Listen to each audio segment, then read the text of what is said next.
Hey, why haven't you given me any money this month? Do you have any idea how much I need to spend? I've been swamped with work, okay? I forgot to send you the money, but I'm dealing with it now. Remember that in just 2 months, I'll be completely out of debt. You don't have to keep reminding me of that, do you? Do you think I enjoy being stuck with a useless person like you? You're beyond ungrateful. How dare you insinuate that I wasted my time giving birth to you and raising you just so you could be successful today? Enough! Stop with the sarcasm. Anyone who overhears your words would think you actually love me. You think you're clever, huh? You even had the audacity to teach me about life. But guess what? I need another $5,000 this month. $5,000? For what exactly? This month, I want to buy your brother some new shoes and clothes to prepare him for work. And I also want to provide him with proper nourishment so he can keep his strength up while job hunting. He's been feeling down and losing weight because he can't find a job. I can't stand seeing him like this. And how is that my problem? Didn't we agree that I'd give you $10,000 every month until it adds up to $200,000 as a thank you for giving birth to me? After that, we'd cut ties and never bother each other again. I'm not obliged to give you more money to support him. Besides, isn't he just unemployed because he dreams of being a manager or department head rather than taking any job available?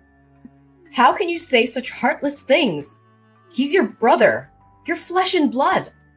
He has a decent university degree and he's an extremely talented and capable person. How could he settle for some low-level employee position when he's treated as an errand boy? He deserves more than some menial job where he's treated like a servant. Huh? Don't think that your little amount of money gives you the right to say whatever you want about my son. Whatever you want, but I won't give you any extra money. Oh, hold on. I've thought about it again. $200,000 is probably not enough to compensate for my love, effort, and sacrifices in raising you. Moreover, my son is about to get married. If he doesn't have a car or a house, society will look down on him. So before you cut ties with us, you better buy your brother an expensive car and a fancy house. Otherwise, don't even think about escaping from me. What? That was never part of our agreement, and you know it. Well, I've been thinking. Aren't you the manager of a prestigious company? With your high salary, it shouldn't be a problem at all. Just a few more years and you'll be able to fulfill this obligation, won't you? That's not the point. You clearly understand that I have no responsibility or obligation to cater to your son's life. If it weren't for my father's dying wish, instructing me to take care of you and your brother until he can stand on his own, I would have cut ties with you a long time ago, Kimberly. You're such a heartless monster of a child. How could you prioritize the words of a dead man over mine? The one who raised you? Because he treated me fairly, unlike you. So what about your poor dead father, leaving me to work tirelessly to provide for you and your brother? And now you treat me like a burden. Kim, don't you feel any shame when you claim to have taken care of me? Have you ever treated me to a decent meal or shown me the love a mother should? No, you treated me like a servant. Don't forget how cruelly you treated me. Ugh, why bring up the past? I did what I did to toughen you up, to teach you how to survive in this world. It was all for your own good. Haven't you always listened to your father? Then obey his wish. Give me money, take care of us, and provide for my son and me for the rest of our lives. Dad said, until your brother comes of age. He's already 25 years old now. When will he finally grow up and take responsibility for himself? I don't care about that. You're my daughter, and you will do as I say. You will take care of my son and help him live a comfortable life. And if you can't buy him a house and a car, why don't you use your position as the head of the department to get him a job in your company? You can't let him struggle in this cruel society, can you? Hey, are you kidding me? This is absurd.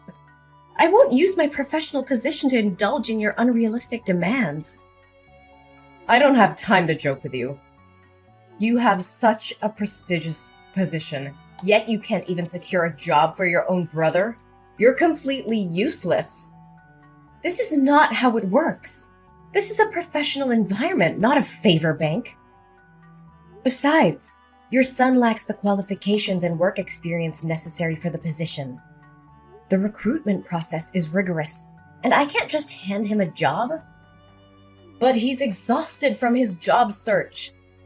He's constantly rejected by reputable companies, forced to work in lowly positions, and treated like dirt. I won't let my beloved son suffer. But if he works at your company, you can protect him. No one would dare bully him then. Everyone starts from entry-level positions and works their way up. He needs to learn the value of hard work and perseverance. Being overprotective won't do him any good. Huh! So now you're trying to portray yourself as mature and independent, huh? Treating this family like strangers, as if we're not connected by blood. What a waste of my love and all the hardships I endured to give birth to you and raise you all these years. But my dear daughter, I won't blame you for not loving me. I understand. It's all my fault. When your younger brother was born sick, almost on the brink of death, I simply thought you were a strong and understanding child, capable of taking care of yourself. Therefore, I focused on loving and pampering your brother more. But I never imagined it would make you hate me so much. It must be all my fault. All right! Stop dwelling on that old story. Fine. This will be the last time I help him.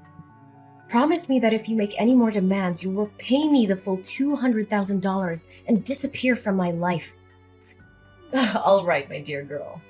But remember, make sure to get your brother a good, respectable job. My precious son is not meant to be a mere errand boy or an ordinary employee somewhere. I can't make that decision alone. I will reach out to HR and arrange an interview for him with me and my boss. If he passes the interview, he will be assigned a suitable position based on his abilities. That's the best I can do.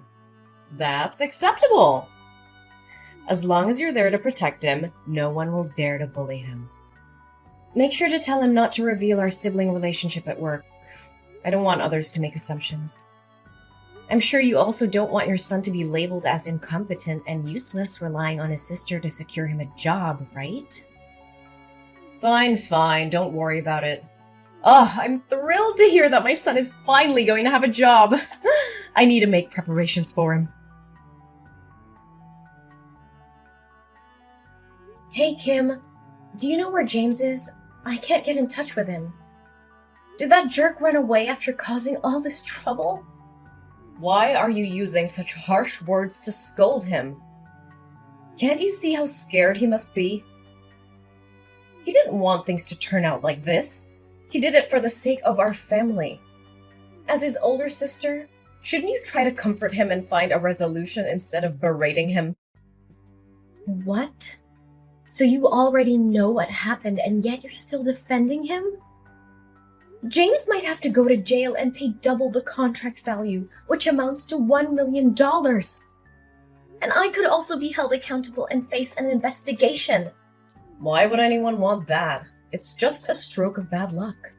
Besides, it's not as catastrophic as you're making it out to be.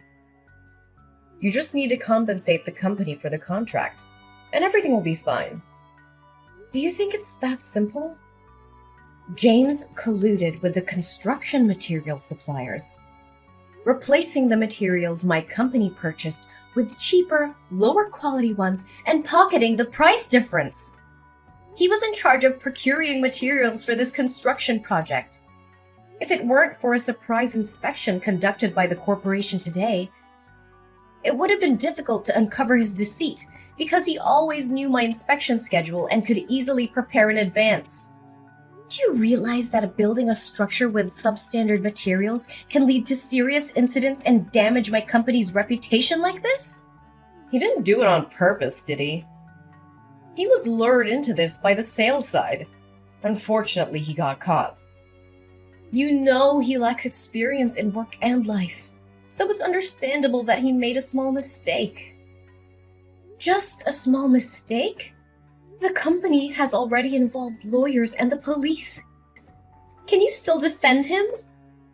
Do you realize that this could result in up to 10 years of imprisonment? The police are already investigating, and James won't be able to escape the consequences. He directly signed the receipt for the fraudulent goods, and the supplier admitted to the fraud as well. Not only will he have to go to jail, but I'll also have to take responsibility for this mess. Tell me where he is. He needs to face the consequences of his actions. Enough! It has come to this point, and you have to find a solution instead of placing all the blame on your brother like that. What other solution do you propose? The only way now is for James to turn himself in and accept the consequences of his actions. But remember, this is his responsibility, and I won't beg for him. Ariana, my dear daughter, I know you love your brother and me.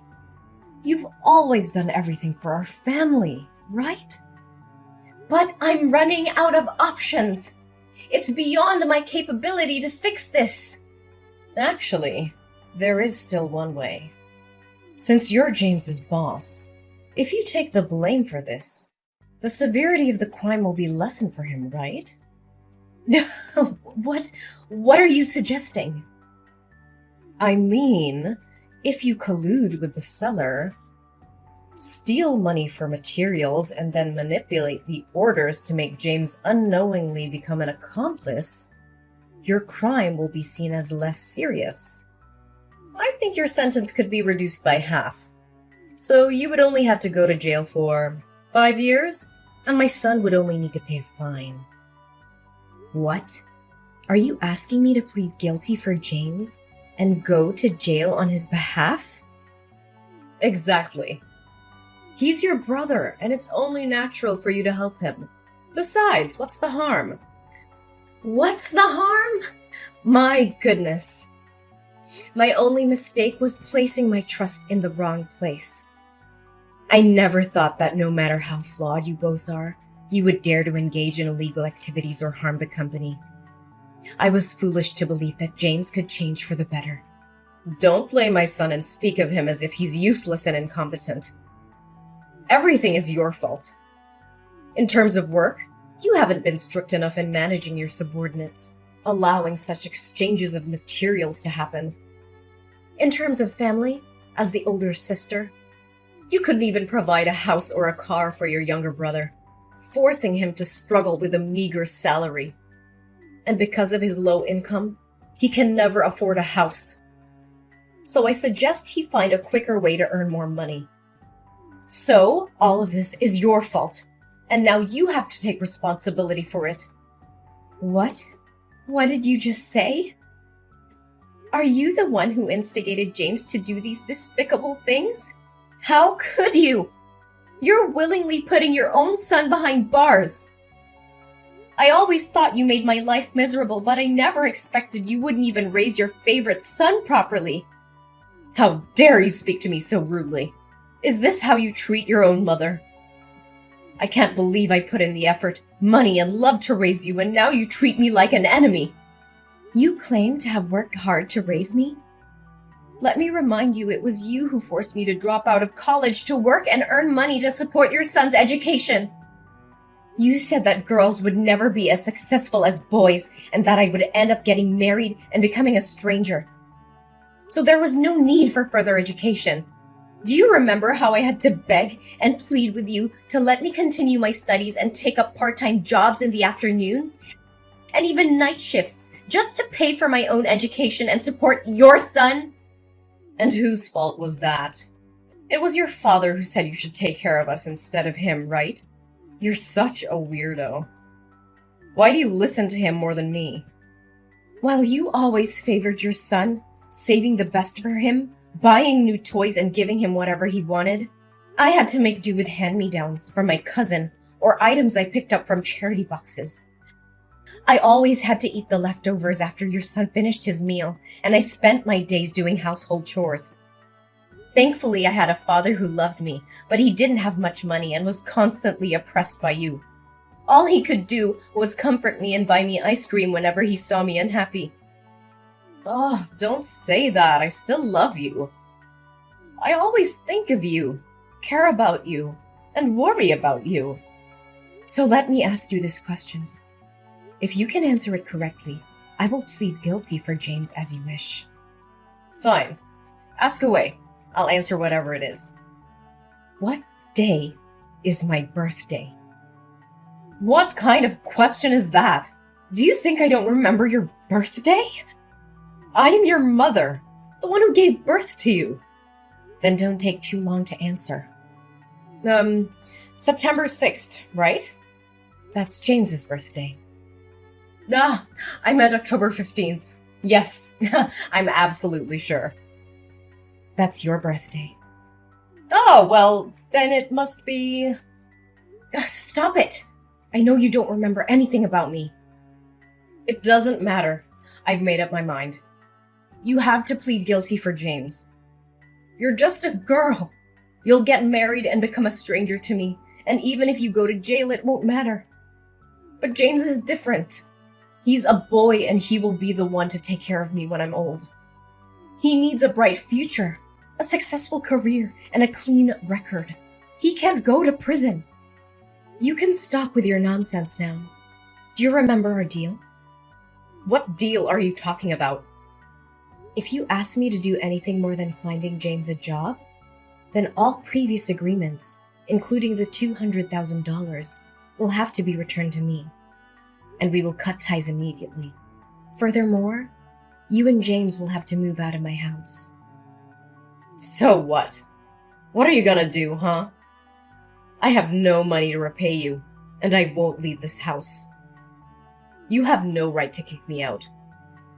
I will make a scene and show everyone what an ungrateful, disobedient daughter you are. Oh, I haven't revealed everything yet. Of course I won't demand the money back because both you and James will have to earn another $1 million to compensate my company. And as for leaving the house, I won't be the one to ask you to leave. I'll leave it to the police. You can sit there and wait comfortably because the police will come to pick you up. What?